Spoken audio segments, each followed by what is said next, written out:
Hey everybody, it's Uncle John from Your Story Hour, and I'm here to bring to you another chapter from the book Loony Coon by Sam Campbell. But before we get into that, I want to thank those of you that have taken the time to write a note to me, either via email through unclejohn@yourstoryhour.org or by writing a note in the comments attached to the videos. I love to hear from you, and I'm so glad that you've taken the time to do that. But I know you want to hear the next chapter, so we will go to chapter number 19 called Watermelon Riot. The rainy spell hung on to the point of monotony. Then, one morning, the wind swung to the north. The rain stopped.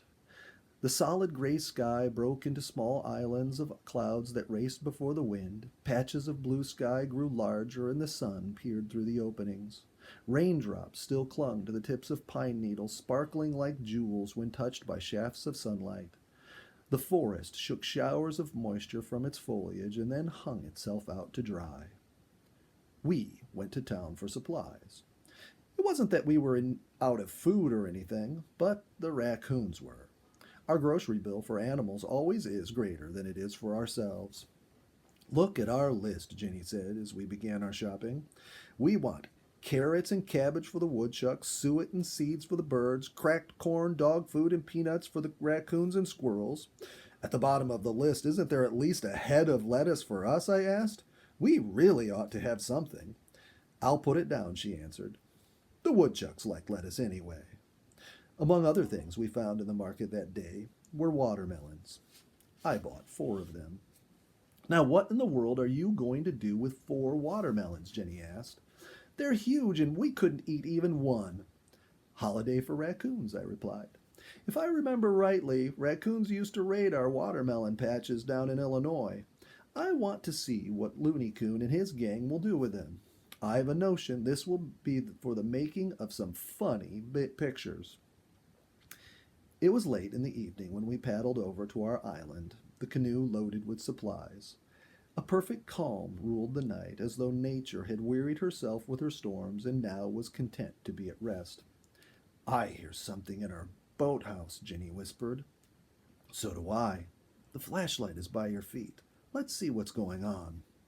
She directed the long beam through the darkness to a place in the black outline of our island where our boathouse stood. There we beheld a strange and appealing sight. Our pier was lined with raccoons in single file, all looking out toward us, their eyes shining like coals in the rays of our light. Hello, coon-coons, called Jenny, using her endearing term for them. Is your dinner late? I'm sorry, we're coming as fast as we can. Look, she said to me, Loony Coon is the first one. See his flappy ear? And they've included an illustration of the raccoons sitting out on their dock. All right. And Big Boy is right next to him, I added. What a reception committee. Jenny shut off the lights so that she might aid with the paddling, and we hastened toward our waiting friends. As we drew near, we could hear their little anxious calls. Jenny turned the light on them again. Look at Loony Coon, she exclaimed. He's making that funny gesture with his front foot. The sound of our voices apparently had awakened Loony Coon's memory of this little stunt. He raised his left front foot and swung it in a circle. That's his way of saying hi, Jenny said. It certainly looked like the signal many use for that endearing form of greeting. You'd better have some peanuts ready, I suggested. We're going to get mobbed as soon as they can reach us. Mobbed was the right word. As the canoe glided in alongside the pier, raccoons swarmed over us. We dealt out peanuts as fast as we could, but we didn't keep up with the demand. The silence of the night was broken with the cracking and chewing of peanuts by a dozen hungry coons. All right, fellers, I said, stepping out of the canoe onto the pier. That's all for now. Everybody up to the house. I clapped my hands, and at the sound, the animals raced away. While Jenny and I followed the winding trail from our boathouse to the cabin, the coons took a shortcut. When we arrived, they were already lined up at the front door, and the feast went on. I brought out the watermelons. This is dessert for tonight, I said, as I cut a large one in 2. Let's see what happens. Taking the 2 melon halves in my arms, I walked out among the coons. I never should have done that. When the scent of this new food drifted down to them, they left their other food and made a dash for me. Really, they stopped me in my tracks.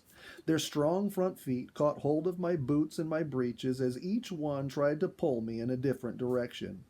I endeavored to hold the melon out of their reach, but they climbed right up my legs toward my shoulders. "Help! Help!" I called to Jenny. "I'm the center of a riot." She looked out at my dilemma, but the only help I got was laughter and a lot of advice. "Be careful not to hurt them," she warned. "You wanted a funny picture. Well, you have it, or rather, you are it. Why don't you put the watermelons down?" "I will if they'll wait until I get to the feeding station," I replied. Moving forward laboriously, dragging a mass of raccoons on each leg, I managed to walk a few steps to the feeding area and there put the melon on the ground. Each half immediately became a milling, squabbling puddle of raccoons. "Are you watching this?" I asked Jenny. "I sure am," she called back from the doorway. "I've never seen a watermelon so brutally treated before. Look at Loony Coon." Our special pet had turned savage. He was squeezed away from the melon by the sheer weight of numbers. His several attempts to get back into the feast were met by a solid wall of raccoon flesh. In desperation, he climbed right on top of the seething mass and worked his way headfirst down into the middle. In a moment, he emerged with a mouthful of juicy red watermelon, and he sat on top of his companions while he ate it. Big Boy was getting pushed around too. He used a different technique from Looney Coon's. At first, he tried to muscle in beside Andrea, who was having a wonderful time. She took a bite at him, and he left. He tried 2 other approaches and got nipped each time. He sat down a few feet away as if discouraged. "Poor Big Boy," exclaimed Jenny. "He's so big he could whip any of them, and yet he lets them abuse him." "I have a notion to give him half a melon all his own," I said, starting for the house. "Remember, the meek shall inherit the earth." "Wait a minute," Jenny stopped me. "Maybe he's not so meek after all. Watch what he's doing." Big Boy had only been planning his strategy. He arose now, turned his tail toward one of the raccoon groups, and started backing up. As he came in contact with his greedy comrades, 2 of them snarled and bit at him. Apparently, he had some dislike for being nipped in the face, but at the other end it made no difference to him. He kept right on backing up. Inch by inch he forced his way into the pool of coons, his huge size enabling him to push the others away. Right over the melon his backup journey carried him in spite of all opposition. Then he sprawled out, covering the melon with his huge body, allowing only a few inches at one end where he could do his own eating. The other raccoons lacked a sense of humor about it, however. They stood back for a moment, studying what to do next. We expected a concerted attack on Big Boy, but it did not come. Instead, there was a mild trend to the whole procedure. One by one, the baffled coons came up to Big Boy and reached under him, bringing out bites of melon. He seemed to have no objection to this, just so long as he remained master of the situation. The maudlin melon melee carried on into the night. In the morning, when we looked out into the feeding station, there wasn't a smidgen of melon left, not even the green rind. Fun like that has to be repeated. It has to be shared with others, too, if one is to get the most out of it. So it was on that following evening that our friends Ray and Ada and the X were invited over for the second performance of the Melon Comedy. Sonia brought her new camera with flashlight attachment. I set up my movie outfit, and we were ready for the show to begin. The raccoons were arriving one at a time. So I said, "We'll hold the melon until a large number gets here," I said. "It will make a worse scramble and therefore a better picture." "I have a suggestion," Jenny volunteered. "Why not try a whole melon on them? I wonder what they would do with that." This proved an inspiration. When Loony Coon, Big Boy, Andrea, Lady, Blondie, and a dozen of the cubs had put in an appearance, I carried a huge melon out and placed it on the ground. They didn't gang up on me as they had on the night before, though I'm sure this was because the smell of the whole melon wasn't so strong as the halves. The big green object did not impress them as being food at first. They regarded it with curiosity and a certain degree of fear. Half a dozen of them circled it, pointing, sniffing noses toward it, but staying 3 feet or more away. Go get it, Loony Coon, Sonia urged. Go get it. Loony was the closest to the melon, his feet acting as if they wanted to run while he kept himself in place. Nothing in his experience had prepared him for this thing which lay so silent and forbidding in front of him. Was it some kind of turtle all bundled up in a shell, waiting to shoot its head out and snap him if he got too close? Or was it a puffed-up frog that would jump on a fellow at any moment? Maybe it was a peanut with a big head, or an acorn all swollen from the rain. He's going up to it, Sonia whispered excitedly. But he wishes he wouldn't, Dorothy commented. Look how cautious he is. His nose is twitching, his hair is standing up on his back, and his feet are trembling. If that melon would bark or growl, I think he'd jump right out of his hide. Loony Coon had walked as close to the melon as he wanted to be. Now he was stretching out his nose, sniffing frantically. I didn't want to be mean, but some way I just couldn't help it. Just as he was about to touch the melon, I scraped my fingernail up the screen of the door. It made a sudden and sharp zip, startling in the silence of the moment. Eek! Screamed Dorothy, taken by surprise. Squeak! Went Loony Coon, turning a backflip. Swish! Went the whole mess of raccoons in one wild dash into the woods. Sonia shot a flashbulb aimlessly into the night. Sam, Ginny said sharply, why did you have to do that? My finger just sort of slipped, I explained lamely. I'm sorry. But the smile on my face belied my words. You are not, Ginny remonstrated. I could just annihilate you. Now our raccoons are probably over in the next county. But they'd not gone far and were soon back, looking with renewed curiosity and concern at the big green problem that stood so still and mysterious on the forest floor. Now they'd tried more of a mob-type action. Loony Coon, Big Boy, and Blondie advanced on the melon at the same time. After a few nervous little feints, they moved boldly to the attack. My finger scraped a little at the screen, but Ginny caught and held it. Behave yourself, she whispered. They're having trouble enough. And they were. Big Boy spread his strong feet about the melon as if he was striving to hug it into submission. Blondie tried to bite it, but his jaws just could not open wide enough. Loony Coon got a silly look on his face and reached away underneath the melon, looking for some solution there. All was futile. The great green monster stoically repelled their efforts. From a few feet back, a ring of spectator raccoons watched the proceedings. Big Boy was becoming desperate. He growled at the watermelon and showed a real fit of temper. He gave the melon one powerful twist and started it rolling. This movement by the green monster was more than Loony Coon and the others could stand, and there was a sudden and complete exodus. The whole raccoon population vanished as quickly as though they had been erased from existence. We could hear them racing through the brush off to the far margins of the island, while the melon went weaving its way down the slope until it splashed into the lake. Oh, Sonia, how funny, Dorothy laughed. Did you get a picture? Oh, gasped Sonia, looking down at the camera she held in her hands. I guess I forgot. You aren't the first photographer to do that, Sonia, I said, recalling some of my own foolish mistakes at camera hunting. Get ready for more action. We'll get that melon and the coons will be back. But the raccoons were in no hurry. Apparently the strange new creature had given them a scare that lasted a while. We retrieved the melon from the water and placed it again in the feeding area, but no coon came near it for a long time. The hour was late for Sonia, and she crept into her father's lap and went to sleep. We were about convinced that our animals were not returning that night.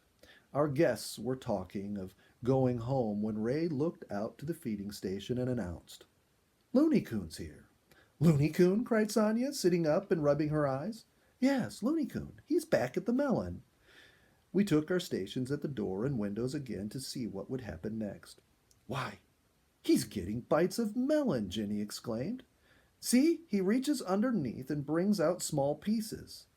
So he is, I agreed. How do you suppose he's getting inside? Big Boy was puzzled too. He came out of the brush and looked inquiringly at Loony Coon, who was certainly making the most of his opportunity. One handful or footful of delicious red melon was crowded into Loony Coon's eager mouth. When Big Boy got too close, there were a snarl and a snap that told him all friendship was off for the time being. They got in a tussle that ended in a chase through the woods. "What's that?" asked Sonia, pointing to the melon. "A mouse! Eek!" Dorothy cried. It was a small deer mouse, and he darted into the shadow under the melon. My curiosity was stirred, and I went out to see what was going on. I rolled the melon over, and on its underside I found a small round hole, undoubtedly the carving of the mouse. In fact, he was inside the melon and made a hasty exit before my eyes, and right close to them too. "Run!" Dorothy cried. "Climb a tree! Do something! It's a mouse!" "And a cute one," I replied. "Could you see his big ears?" "Cute?" Dorothy moaned. "Oh, don't tell me I must learn to like mice too." And then she added a little eek. "He was nice, Mother," Sonia insisted. "And see, he showed Loony Coon how to get into the melon." Loony Coon was back. I pointed my finger at him, and he responded with his high sign, so I yielded possession of the melon. That hole was all he needed. Every minute the hole got larger and the watermelon got hollower. Other coons gathered round, but Loony Coon considered possession to be all 10 points of the law, and he had the hole. Greedily he scratched and clawed at the melon, swallowing down great chunks until the opening was as large as his head. "Look, Mother!" Sonia cried a few minutes later. "Look! He has his whole head inside!" "I am looking, dear," said Dorothy, as excited as her daughter. "I can hardly believe what I see.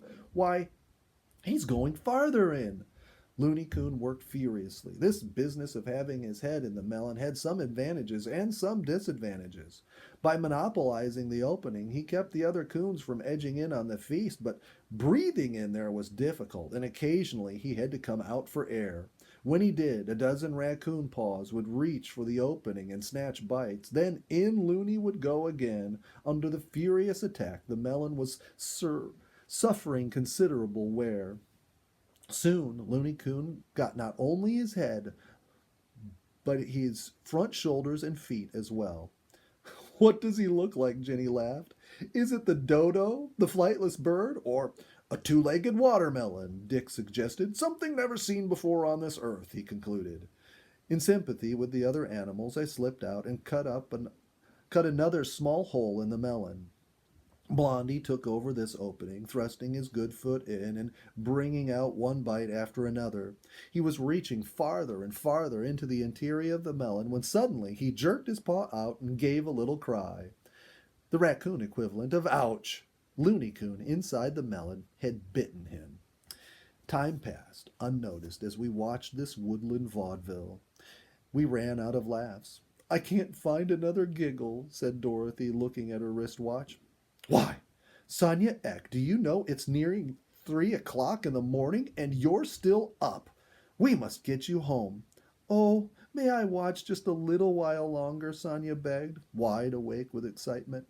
"I never saw anything like this before. See, Loony Coon? I believe he's had enough at last." Loony brought his head out, and he was a sorry-looking sight. People often joke about getting melon back or of their ears, Dick said with a chuckle as he had found from somewhere. "He really has done it. Not only back of his ears, but in his ears, in his whiskers, in his eyes, under his chin. Why, it's all over him," Jenny added. "What a mess." Loony was smeared from head to foot and back again. He was so full he was shaped like the watermelon itself. He walked away unsteadily, as if having difficulty carrying the load. Other coons made a dash for the melon, but he didn't care any more. The thing was about as hollow as a football anyway. Sitting down and leaning back against a stump, he began the discouraging job of cleaning himself up. But it was entirely too difficult, so he simply rolled over on his side and went to sleep. We bade one another good morning as the guests departed. You had better sleep all day tomorrow, Sonia, I suggested. 'I'll be glad to, she said sleepily.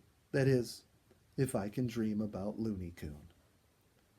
And that's the end of chapter 19. Don't forget to send me another note about the animals you have around your house, and we'll see you next time when Aunt Nikki brings to you chapter number 20. Bye bye.